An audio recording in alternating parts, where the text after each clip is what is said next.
लोक कला केंद्र के प्रस्तुति।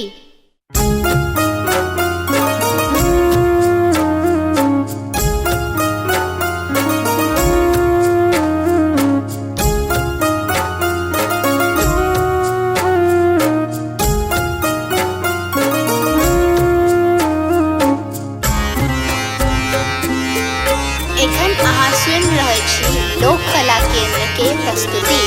शिव हो उतरा पार पवन विधि,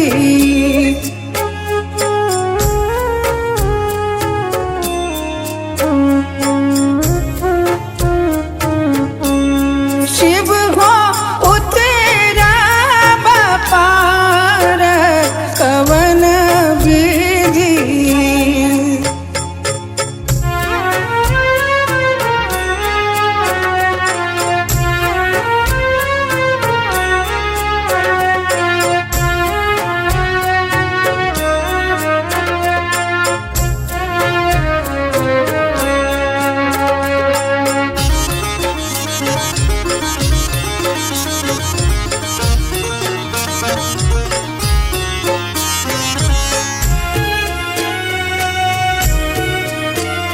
एखन अहाँ सुनि रहल छी लोक कला केंद्र के प्रस्तुति।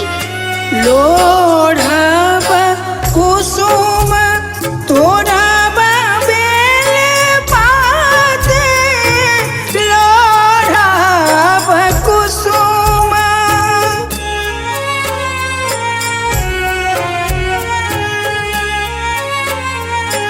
लोढ़ब कुसुम तोड़ब बेल पात, पूजब सदा शिव गौरीक साथ पवन विधि। शिव हो उतरा पार पवन विधि।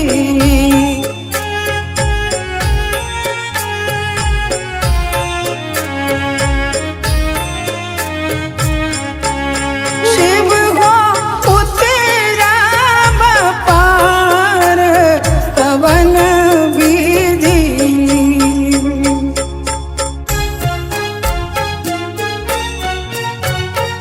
एखन अहाँ सुनि रहल छी लोक कला केंद्र के प्रस्तुति। बस चढ़ल शिव ईराए मसारा, बस चढ़ल शिव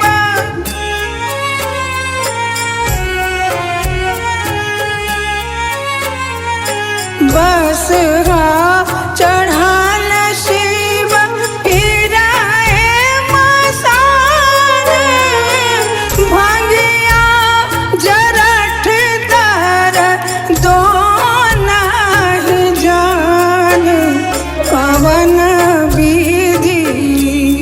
शिव हो उतरा पार पवन विधि।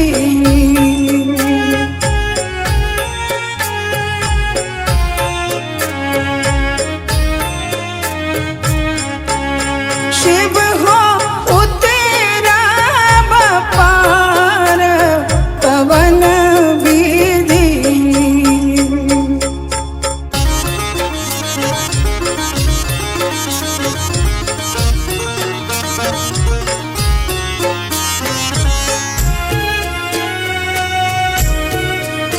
एखन अहाँ सुनि रहल छी लोक कला केंद्र के प्रस्तुति।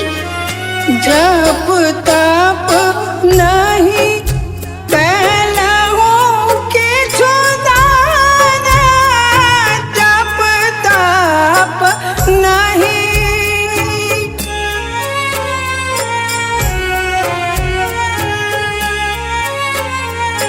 जप तप नहीं कैलहु किछु दान, बीत गेल 3 पान का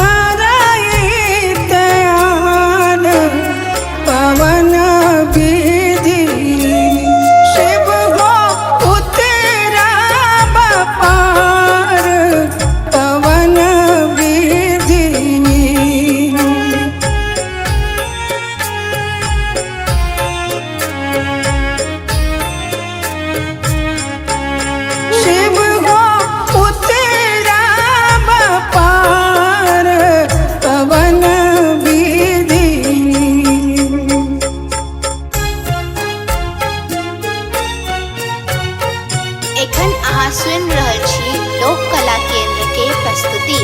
अनहि विद्या